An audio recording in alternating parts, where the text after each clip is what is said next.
Les había adelantado antes algo acerca del principio de superposición. Es hora de ver de qué trata esta característica tan fundamental de los procesos de propagación ondulatorios. Experimentalmente podemos observar que si un medio es atravesado por dos o más ondas provenientes de fuentes independientes entre sí, cada onda se propaga individualmente sin ser molestada por las otras. La deformación resultante va a ser la suma vectorial de las deformaciones correspondientes a las ondas individuales. Hay tres tipos de fenómenos arquetípicos o característicos para estudiar cuando hablamos de superposición de ondas sinusoidales: interferencia de ondas, batido, también llamado batimiento o pulsación, y el fenómeno de ondas estacionarias. Veamos primero la interferencia. Podemos discriminar dos extremos de fenómenos de interferencia: interferencia total y constructiva. La interferencia total también la pueden encontrar en los libros como interferencia destructiva, aunque este no es un buen nombre para el fenómeno, porque da la idea de que las ondas se destruyen de alguna manera. Nada se destruye. Una onda no se traga a otra, cada una se propaga como si la otra no existiera. Cada una de ellas va a conservar su individualidad, pero lo que es nulo es la suma de sus efectos. Supongo que se llamarán destructivas para hacer juego con lo de constructivas. Supongamos que las siguientes ondas sonoras planas que se mueven por el eje X positivo tienen igual amplitud y frecuencia, y si se están moviendo en el eje X, misma dirección, pero provienen de fuentes distintas, solo difieren en su fase. Lo que vamos a hacer es sumar estas ondas. Quiero decir, literalmente vamos a sumar las expresiones matemáticas de las ondas. Para sumar senos usamos una identidad trigonométrica. Déjenme adelantarles que puede ser un proceso tedioso. Hay mucho que escribir y muchas oportunidades de equivocarse. Nos va a quedar una expresión grande que vamos a escribir de otra manera. Esa parte del término con el coseno que está multiplicando al seno la vamos a expresar como epsilon prima. Podemos pensar al efecto final de la suma de las ondas como otra onda más, que tiene a epsilon prima como amplitud. Fijémonos que la amplitud va a depender de la diferencia de fases, también llamada diferencia de caminos. Fijémonos en delta phi, la diferencia de fases. Si delta phi es 0, epsilon prima me da el doble de la amplitud de las ondas originales, el valor máximo que puede tener. Este es un caso de interferencia totalmente constructiva. En el caso de que delta phi dé igual a pi, el efecto final de la suma de ondas termina siendo nulo. Esa es la interferencia total.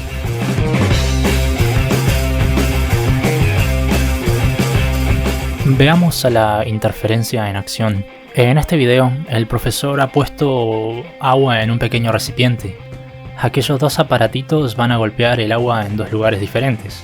Lo hacen de una manera sincronizada.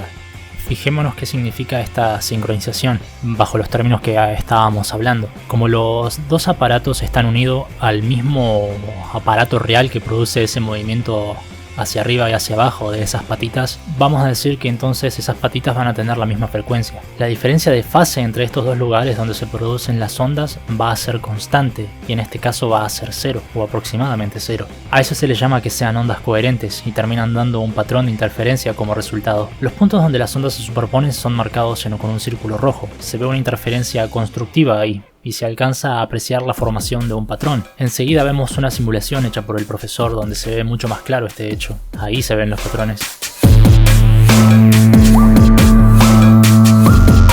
Los patrones marcados con líneas claras van a ser los lugares donde hay una interferencia constructiva.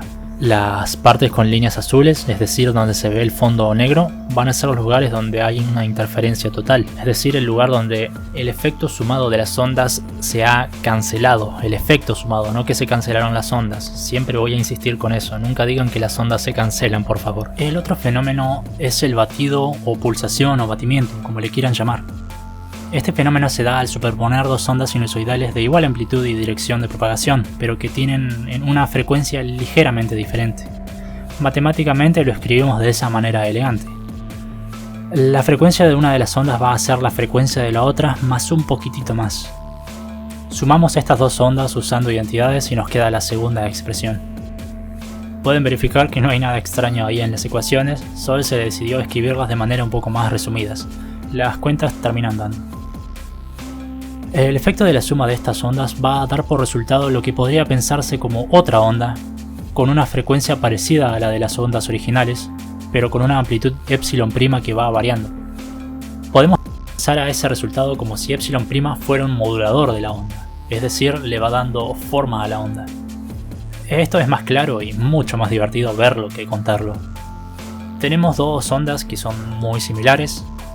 Lo único que difieren de las ondas es la frecuencia. Son parecidas pero no son iguales.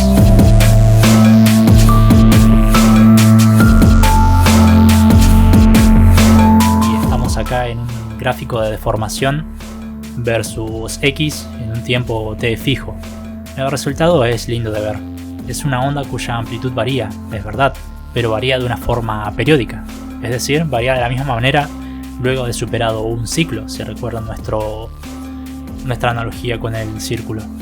Si empezamos el ciclo acá, entonces pasado un ciclo caemos acá. Luego de eso la historia se repite, ¿no? A lo que me refería con que podemos pensar a epsilon' como un modulador de la onda es que esa expresión me está haciendo variar la amplitud de esta manera cíclica. Tomemos a epsilon' como una función independiente y grafiquémosla.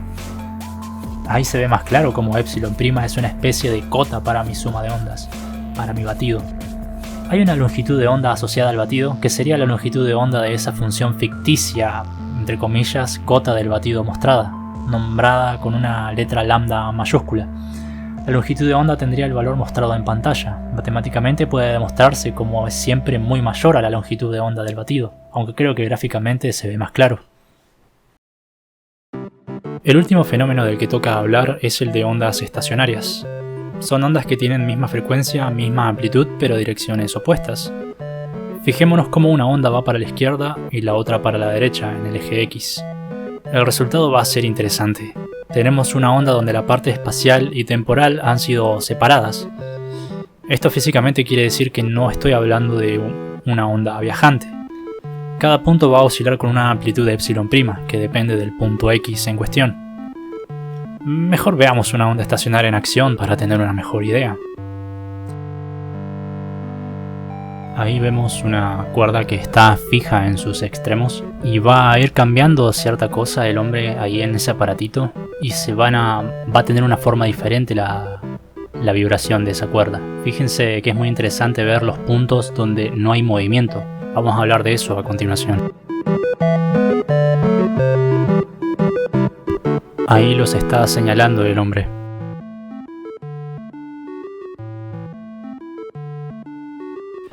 Hay puntos que nunca van a oscilar. Matemáticamente son aquellos donde epsilon' es 0. Se los llama nodos. Esto es para los cuales se cumpla la ecuación. Y si despejamos las coordenadas en cuestión de ahí, la distancia entre nodos nos va a dar un múltiplo entero de la mitad de la longitud de onda. Hay otros puntos que se llaman vientres o antinodos. Su amplitud de oscilación es máxima. Matemáticamente es donde epsilon es igual al doble de la amplitud de las ondas iniciales. Esto se traduce en... y despejando su coordenada. Los vientres están en el punto medio entre dos nodos. La distancia entre dos vientres es también un múltiplo entero de la mitad de la longitud de onda. La distancia entre un nodo y un vientre es un múltiplo impar de un cuarto de la longitud de onda. En ciertos momentos, la elongación de todos los puntos es 0, o sea, podríamos ver una onda, en el caso de una onda transversal, como una línea recta. La onda estacionaria no representaría un transporte de energía, sino energía confinada localmente en el medio, donde hay un juego de conversión de energía cinética a elástica y viceversa. En los instantes en los que las elongaciones de todos los puntos son nulas, toda la energía es cinética, o sea, no hay deformación. Cuando todas las elongaciones son máximas, toda la energía es elástica, la velocidad de los puntos es nula. Es más fácil visualizar esto en ondas transversales. En ondas longitudinales es un poco más complicado, pero habíamos dicho que podíamos pensar además de puntos que se acercan y alejan, vibraciones, en variaciones de presión. En ondas sonoras, teniendo en cuenta el desfasaje entre variación de presión y vibraciones, vamos a obtener que los nodos de vibración son vientres de presión y viceversa. Veámoslo gráficamente para que se den una mejor idea de a qué se trata esto. O sea, los puntos que vibran con amplitud máxima tienen variaciones de presión nula. Los puntos que permanecen en reposo hay aumentos y disminuciones de presión máximos.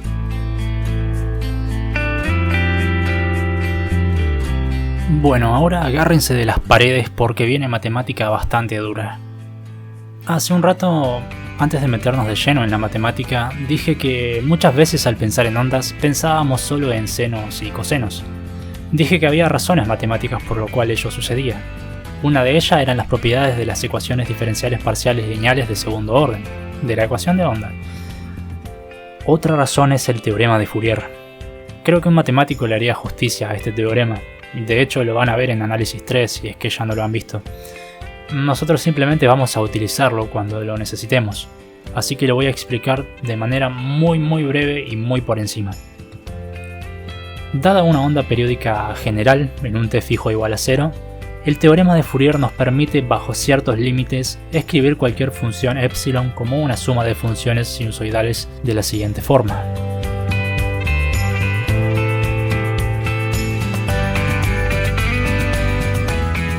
Donde los coeficientes se van a calcular de las maneras que se ven abajo. Si esta es la primera vez que ven el teorema de Fourier, no teman, se ve más engorroso de lo que es. La idea es dentro de todo sencilla. Lo importante de este teorema es su interpretación matemática, que es a lo que quiero ir, más allá de sus formalidades. Este teorema nos va a decir entonces que toda onda periódica puede considerarse como superposición de ondas sinusoidales puras. Esto es tremendo. Es gracias a estas dos razones matemáticas, Fourier y la ecuación de onda, que el estudio de las ondas se puede reducir al estudio de ondas armónicas planas. De allí que los senos y cosenos sean el tema preferido con lo que los libros arrancan el tema de ondas. Volvamos a lo que habíamos dicho. Toda onda periódica general puede considerarse como una superposición física de ondas sinusoidales puras, de longitudes de onda decrecientes lambda sub n, o frecuencias crecientes nu sub n, múltiplos enteros de la frecuencia c sobre lambda. La frecuencia nu sub 1, la primera frecuencia, vendría a ser la que aparece en el primer término, y se denomina frecuencia fundamental. Los múltiplos nu sub n se denominan frecuencias armónicas, y toda onda correspondiente a n mayor que 1, ondas armónicas superiores. El conjunto de todos los coeficientes a sub n y b sub n constituyen algo llamado espectro armónico de la onda. Estas definiciones matemáticas tan abstractas van a tener un sentido físico, que con el tiempo, ejercitándonos en ejercicios de acústica, aplicando el teorema de Fourier, nos vamos a lograr familiarizar con las mismas, y vamos a terminar naturalizando cada uno de estos coeficientes. Así que no se preocupen si esto al principio parece como otro idioma. Vamos a ver ejemplos de ondas estacionarias, empezando por ondas transversales. Tenemos una cuerda de longitud L fija en sus extremos, como la cuerda de una guitarra, por ejemplo. Como esos puntos extremos están fijos, deberían ser nodos. La única forma de tener nodos allí es una onda estacionaria. Otra forma de interpretar esto es decir que en una cuerda vibrante solamente puede propagarse una onda que va y que viene, o sea, una onda que se refleja sucesivamente en los extremos fijos. Fijar los extremos como nodos me limita las frecuencias posibles para la vibración. O sea, si tengo una longitud L entre dos nodos, la longitud de la cuerda, voy a tener la ecuación y las frecuencias posibles van a ser siendo la frecuencia fundamental cuando n es igual a 1. Recordando la velocidad de propagación en una cuerda, la ecuación final me queda donde F es la fuerza con la que está sujeta la cuerda, la tensión. O, bueno, no sé si es tan buen nombre llamarle tensión ahora para que no se confunda con la otra magnitud física. Las frecuencias nu sub n se denominarían autofrecuencias o frecuencias propias de la cuerda. Es decir, acá aparecieron esas frecuencias armónicas de las que hablábamos cuando les presenté el teorema de Fourier. A eso me refería cuando dije que estos conceptos que parecen tan abstractos se vuelven más intuitivos al trabajar estos casos. Ahí se van viendo en este video los distintos modos o autofrecuencias en los que puede vibrar esa soga. Lo que hace el profesor es ajustar la fuerza de tensión de la soga, la va soltando, la va apretando y va cambiando la forma en la que vibra la cuerda. Ya lo vimos en la ecuación. Ahí está el modo fundamental o la frecuencia fundamental. Y fíjense que este profesor, más que fijarse en las frecuencias, él habla desde el punto de vista de las longitudes de onda posible. No está mal, estamos hablando de lo mismo. Ahí están las otras frecuencias propias.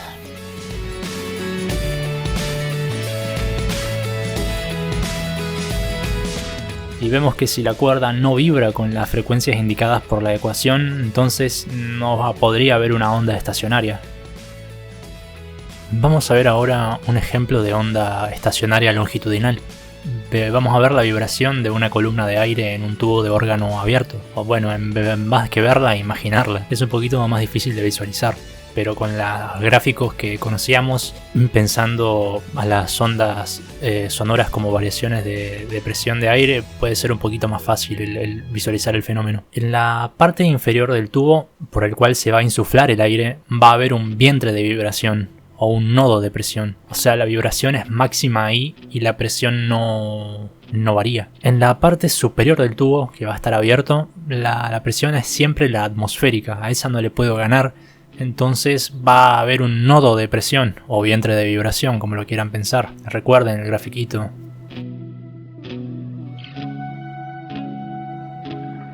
Esto es similar a aquello que nos pasaba con la cuerda atada en sus extremos. Esos extremos eran los nodos, y acá vamos a tener nodos de presión. Así que vamos a tener una onda estacionaria. Las longitudes de onda de nuevo van a estar limitadas, entonces teniendo que cumplir siendo L esta distancia entre dos nodos. Las autofrecuencias van a ser las siguientes, con la frecuencia fundamental siendo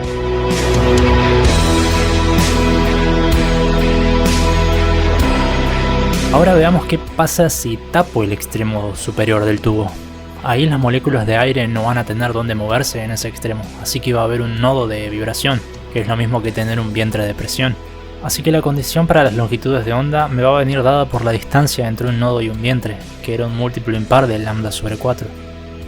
La ecuación quedaría como siendo las frecuencias propias y la frecuencia fundamental, que va a ser la mitad de la frecuencia fundamental del tubo abierto.